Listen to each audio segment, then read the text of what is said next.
Saya sebelum ternak kambing etawa itu saya sendiri sebagai pekerja di rumah makan Padang di Jakarta. Pada waktu itu mengapa aku pindah di peternakan, karena saya pikir untuk di zaman yang serba modern saat ini peternakan itu menjadi suatu solusi bagi solusi kehidupan.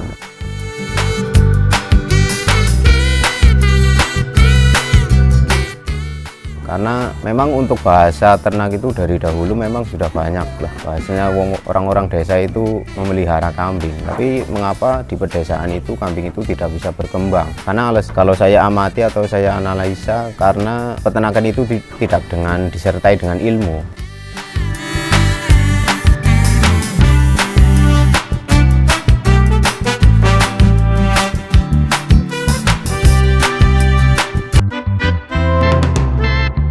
Salam peternak milenial Indonesia. Kami dari Kebumen. Salam Arif.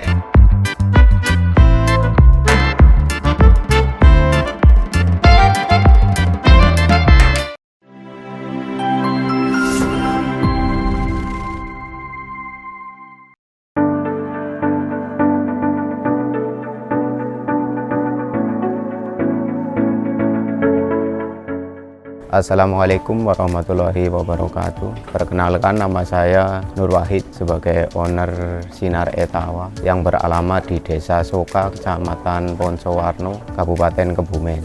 Selamat datang di kandang saya Sinar Etawa. Saya di sini akan menceritakan tentang keluh kesahnya, perjuangan dan awal berdirinya kandang kami, yaitu kandang Sinar Etawa Farm. Saya awalnya berdiri kandang saya bukan di tempat sini ya. Awalnya di depan rumah orang tua, posisinya lumayan jauh dari medan jalan.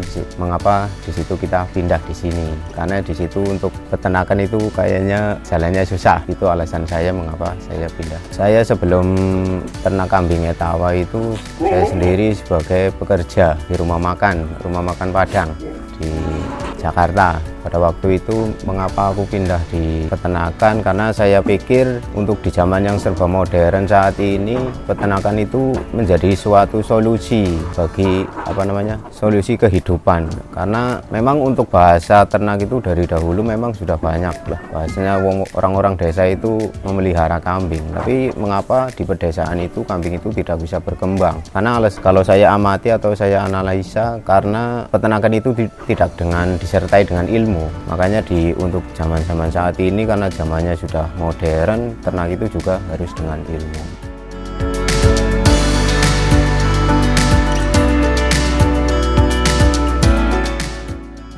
Untuk awal-awalannya saya sendiri itu dimulai dari pokoknya nyicil lah. Bisa beli kambing satu, saya beli satu, dan akhirnya pokoknya simpel perjalanan. Dalam 1 tahun tersebut saya bisa mempunyai 10 induk kambing, dan awal-awalnya memang saya sendiri berdiri hanya fokus di breeding.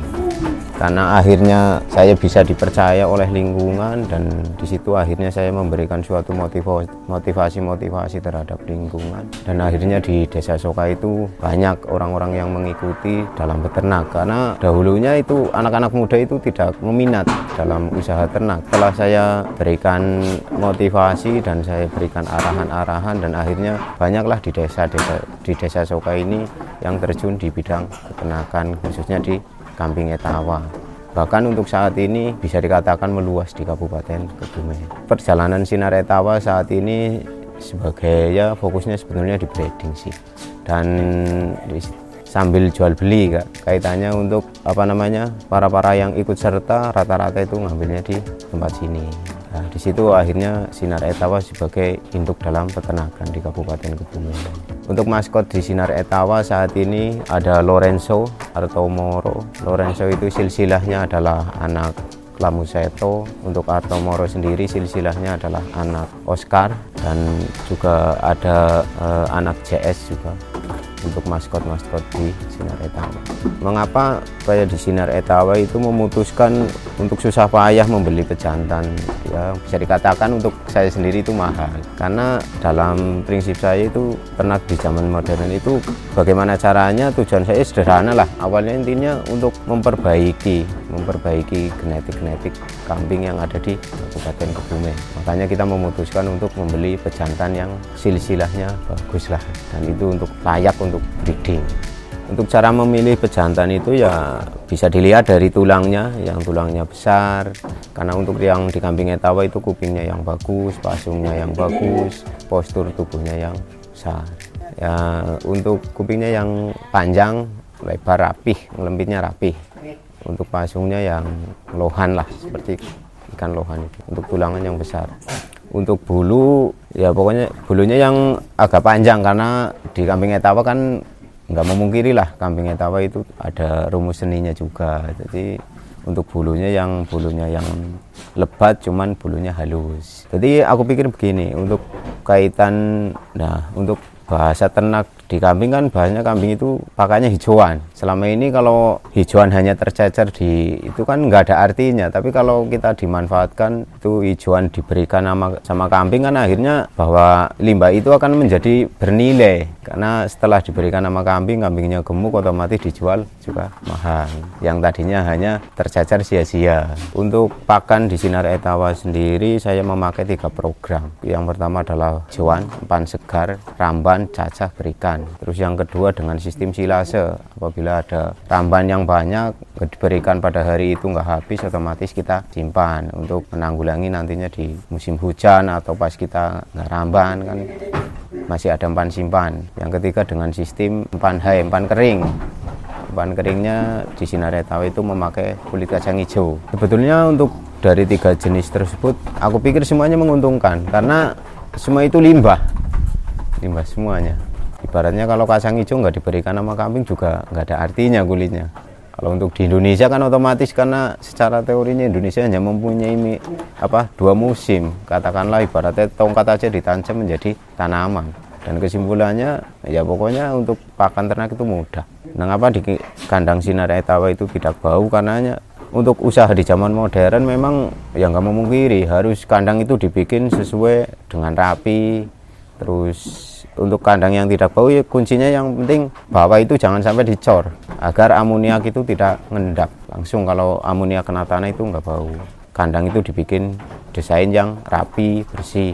Karena di zaman usaha di zaman yang modern ini kambing itu harus, pokoknya ya kandang pun harus bagus. Nggak bisa ibaratnya kayak seperti zaman dahulu. Katakanlah kayak zaman dahulu itu kita beli kangkung aja di pasar. Tapi untuk saat ini kan orang-orang yang zaman saat ini kan larinya ke swalayan. Makanya usaha ternak pun harus kandangnya ya harus bagus, rapi. Kangkung aja bisa dibikin swalayan, mengapa kambing tidak bisa? Kita mengenalkan cara perawatan maskot kita atau pejantan. Jadi untuk perawatan otomatis selain diberikan pakan yang nutrisinya cukup, untuk cara mengatasi nutrisi cukup kita nggak usah lah uji-uji lab yang kita susah payah. Pokoknya berikan minimal 4 macam jenis tumbuhan itu secara tidak langsung itu nutrisinya sudah cukup. Karena untuk 4 macam tersebut aku yakin setiap tumbuhan itu mempunyai nutrisi yang berbeda-beda dan jenis rumensia itu, makanya pokoknya agar untuk menghindari suatu masalah itu cara pemberian pakan itu berikan minimal 4 macam. Kalau bisa dicacah itu yang lebih bagus. Untuk perawatan selanjutnya otomatis untuk pejantan itu ya harus dimandiin. Mandinya juga ya pokoknya ya pakai sampo lah.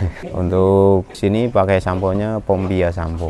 Untuk pejantan di sini tuh awal teruka untuk Lorenzo sendiri saya beli dengan harga 35 juta. Dan untuk Artomoro waktu dulu itu belinya kambingnya juga rusak juga, itu hanya harga 10 juta. Cuman saat ini itu untuk Artomoro itu ditawar harga 75 ya saya nggak boleh lah. Alasan saya nggak boleh intinya tujuan saya untuk breeding, untuk anak biakan. Untuk Artomoro sendiri silsilahnya itu anak Oscar saya ngambil di tempatnya Pak Lurisae atau Pak Sumiarto, alamatnya di Purworejo, Kalibata. Saya itu alasan saya terjun di peternakan, jadi saya pikir seperti ini. Jadi di zaman yang serba modern saat ini untuk Indonesia sendiri untuk mengatakan swasembada daging itu sangat kurang. Nah, kesimpulannya untuk secara analisa di lapangan, untuk anak-anak prinsip anak-anak zaman sekarang kan prinsipnya sekolah yang tinggi dan di situ mencari pekerjaan. Sedangkan melihat dari lapangan itu kebutuhan daging itu di Indonesia kan semakin meningkat. Terus di sisi lain, mengapa alasannya saya ternak di kambing itu, Indonesia itu hanya mempunyai 2 musim yang dikatakanlah bahwa Indonesia itu swasembada pakan ternak. Tapi untuk praktek lapangannya untuk ternak itu, untuk mengatakan di negara kan mengapa ternak itu malah tuan rumahnya di Australia, yang katakanlah Australia itu untuk terjun ternak itu kan ya susah, tapi mengapa dia bisa berkembang? Kesimpulannya di Australia memang dijalankan dengan orang-orang yang cerdas. Untuk mengingat saya alasan di ternak itu, ya aku pikir di zaman anak-anak zaman sekarang karena larinya ke kota, akhirnya tanah-tanah kering itu nganggur. Dan aku pikir itu bisa saya manfaatkan untuk dikelola menjadi HMT, hijau kanpan ternak. Awal-awal saya berdirinya tahun 2015. Pas awal saya beli kambing itu, kalau nggak salah itu tepatnya tanggal 26 November.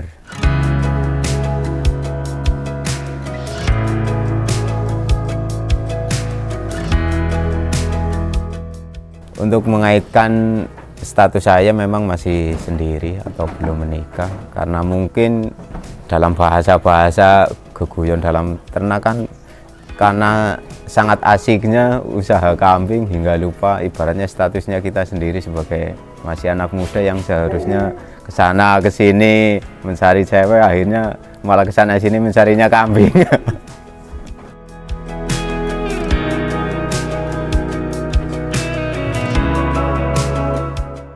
Untuk teman-teman di seluruh Indonesia, janganlah malu-malu untuk usaha ternak, karena aku yakin di zaman yang modern tersebut bahwa ternak itu bukanlah nantinya akan menjadi suatu yang cara kata bahasa zaman dahulunya gue tukang ngarit sing bocah sing jadul atau kuno. Justru kata Australia itu seorang peternak yaitu hartawan. Dan apabila melihat, karena untuk Indonesia kan mayoritasnya juga umat muslim, bahwasanya semua itu ibaratnya dipikir nabi-nabi kita, seorang pemimpin kita juga dia seorang peternak, karena ada suatu hadis yang mengatakan bahwa seorang peternak itu, seorang pengembala itu seorang pemimpin.